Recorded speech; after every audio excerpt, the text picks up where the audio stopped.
काँग्रेसनं उपमुख्यमंत्री सुनेत्रा पवार यांना गुंगी गुडिया म्हटल्यानं राज्यात मोठा राजकीय वाद पेटलाय। मात्र या वादाचं मूळ कारण ठरलंय ते सुनेत्रा पवारांच्या उपस्थितीत बीडमधील पत्रकार परिषदेत धनंजय मुंडेंनी केलेली कृती आणि त्यामुळेच आता राष्ट्रवादीत अंतर्गत संघर्ष उफाळून आलाय। कारण पत्रकार परिषदेत पत्रकारांनी सुनेत्रा पवारांना प्रश्न विचारला, मात्र धनंजय मुंडेंनी अरेरावी करत प्रश्नाला विरोध केला आणि त्याची व्हिडिओ क्लिप व्हायरल झाली आणि हा वाद उफाळून आला।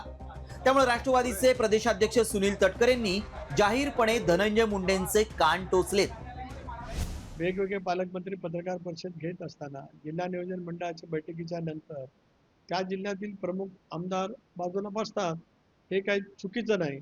पण पत्रकार परिषद ही शेवटी त्या प्रमुख व्यक्तीची असते, शेवटी पत्रकार परिषद ही मुख्य महनीय व्यक्तीची असते। अशा वेळेला बाजूला बसणं ठीक आहे, पण बाजूला बसून पत्रकार परिषदेमध्ये भाग घेणं हे सुद्धा काय योग्य असं मला वाटतं। खरं तर धनंजय मुंडेंच्या बेलगाम वर्तनाचा हा काही पहिलाच प्रकार नाहीये।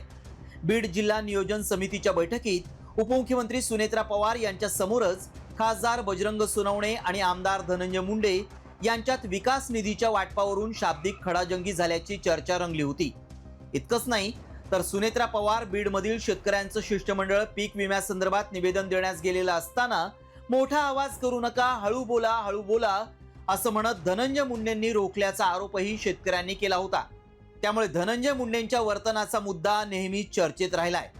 त्यामुळेच बीडमधील प्रकारानंतर आता प्रदेशाध्यक्ष सुनील तटकरेंनी धनंजय मुंडेंना पक्षीय शिष्टाचाराची आठवण करून दिली आहे। मात्र यावेळी त्यांच्यामुळे सुनेत्रा पवारही वादात गोवल्या गेल्या। त्यामुळे गुंगी गुडियाच्या टीकेला धनंजय मुंडे जबाबदार असल्याची चर्चा राजकीय वर्तुळात रंगली आहे।